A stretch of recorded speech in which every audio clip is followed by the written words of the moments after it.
Hey, chickadees. 2025 is coming to an end, and we are going to spend the last 3 days of 2025 looking at stillness and meditation and how important the meditation practice is in each of our lives.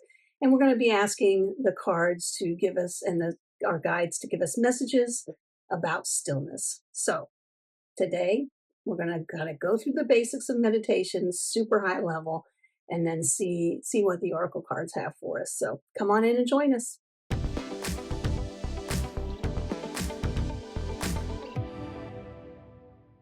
Hey, chickadees. Welcome into today's episode of Mojo Mysticism. Today and through the rest of this year, our guides have asked us to take a look at what it means to be still. We have 3 days left until the end of the year. And we had a comment earlier on the channel about a week and a half ago asking how do we deal with when we, are just kind of bombarded in the world with all of these emotions and all of the feelings that are coming at us. And, how do we deal with that? And, the answer is in part that we learn to be still. And I've mentioned on this channel before, I am working on a book. I just actually got up from working on it just a few minutes ago to come and record this video for you. And the book is called Shift. It's the architecture of re-remembering. So it's getting in touch with who we really are as spiritual beings.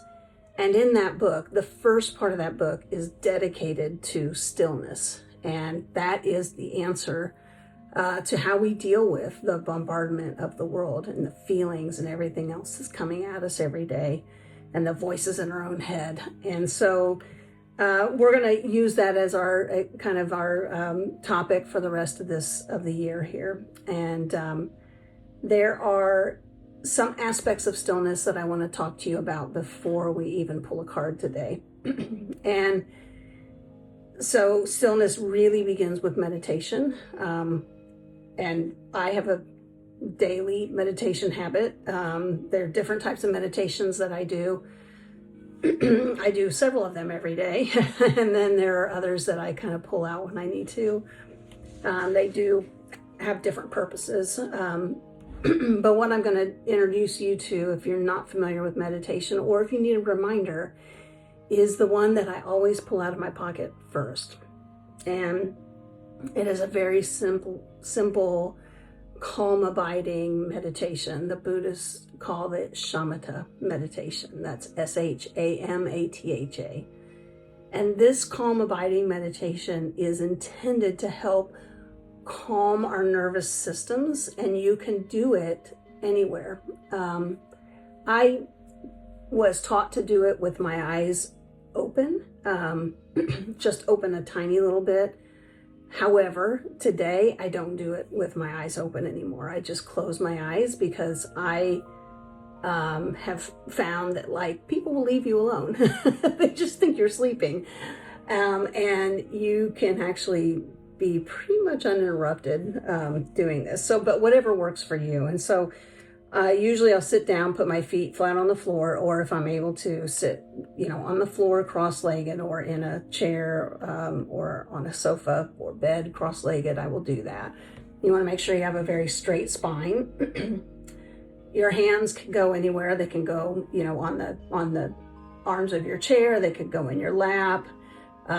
Just depends on, whatever is most comfortable for you. The important thing is that you have an open chest that allows your air to move freely. And then what you want to do is, we talk about in meditation studies, they will talk about an object of meditation, and they will say, it can be anything.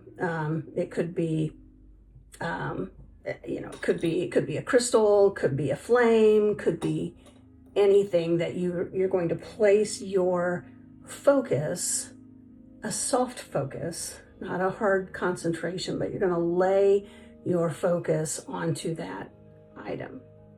Now, for anything like a crystal or anything else to work, it means you have to have one with you, right? So oftentimes, actually not oftentimes, I always recommend that we use our breath, because we're going to have our breath with us every moment of every day until we exit this lifetime. So we use the breath, and we use the breath as the object of meditation because it just offers such a great opportunity. Even when I'm speaking, I can still keep track of my breath going into my body and out of my body. So even when we're in post meditation, we're off the cushion, or, as we say, or going about our daily business, you can still be aware of your breath, and you can place your mind right on your breath at any moment once you get used to the process. And so I usually just close my eyes when I really need to kind of shut things out a little bit to get some space. So when I've got a lot of stuff that's coming at me, I will just sit still and get my feet flat on a surface, or cross-legged if I can, and if I feel limber enough to do it that day. And I'll just return to my breath. It's just a simple in-breath and out-breath, and just watch that. And I will feel it all the way into my lungs. I will let it expand my chest. I'll just follow it. I'm not trying to force a deep breath or force a shallow breath. I'm just trying to follow my breath and to reconnect with that energy and the light that is in the breath as it goes in and out. So a very simple process. I am actually likely going to work on a course to help people just understand the basics of meditation and a meditative practice, and then what to do when these things come up, right? When things get to be a lot and you need to break the glass, for an emergency where you feel bombarded in the world, and your energy is really impacted, and what can you do to settle your nervous system down? If you are interested in, I'm thinking about developing it. I would happily develop a course on teaching people to meditate and how to deal with these distractions as they come up, and how to kind of really tame their mind and gain some sovereignty over their mind, and to be able, more importantly even, is to come into a place of stillness. Just let me know in the comments. It'd be really helpful if I knew I had people that wanted this before I built it. So, but definitely, it would be a paid course. We'd offer it through Mojo Mysticism. And let's pull a card tonight to help us understand stillness. So we're going to pull from a new deck we haven't pulled from before on this channel. It's called Messages from the Spirits of Nature Oracle. This is by Dr. Stephen D. Farmer. It's a beautiful deck, and has beautiful messages in it. So let's just see what they've given us a card already. Let's see what they have for us on this. Oh my goodness. So they have the eagle, which is vision. The eagle. So the eagle, it's very appropriate that this is vision. It's also card 13, so that becomes a 4. And the eagle's vision is incredibly accurate and keen. So the eagle can get high above all of the stuff that's going on in our everyday life and see very clearly what's actually going on. And so when you have a lot of energy coming at you, and right now we're in a time period where we've got a lot of people coming in and out of our lives for holiday celebrations and other things, maybe football, if you're a football fan like I am. We've got a lot of people that are kind of coming in and out, and there's a lot of activity, and there's then a lot of energy, good or bad. It can still come at us. And so having that meditative practice and being still is super important all the time, but even more so right now. And eagle, this card helps us understand and reminds us that when we get to that we have that meditative stability in our mind and we can be still, that's when we are seeing what's really going on at a high level.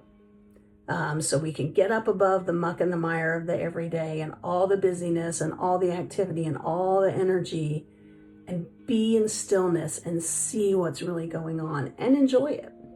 Right? We're not attached or averse to it. And you can even pick stuff up, this energy, like even in the grocery store, or I have picked up things in the car when I'm driving to and from places where I picked up energy and just stuff happening and have needed to just get still. So the other thing that will happen for you, if you do enter into, if you don't already have a meditation practice and you enter into that, is that you will find that this stillness will bring you this clarity of the eagle for what's next for you as well. So it's not only going to help like lower the volume of the voices and the energy going on around you, it's also going to lower the volume of the voices in your own head. And it's going to allow you to get in touch with your guides much easier and be able to more quickly see the path ahead of you and the next steps that you're being guided to take. So if you want to see a meditation practice, that we do next year, or a small course on it, let me know in the comments. Also, let me know if you found this helpful. We're going to continue to do it tomorrow and the next day at least. And let me know if you have any questions or comments other than that. So, all right, chickadees. Well, thank you so much for joining us today. Don't forget to subscribe. We're really trying to grow this channel. We've got some really exciting things for Mojo Mysticism. I hope you find them exciting for next year that we're going to be offering and taking part in. So definitely hit subscribe and like the video if you found it helpful. And that'll encourage me to continue giving you this information. So, all right. Love you so much. I hope you have a wonderful day. Mwah. See you next time.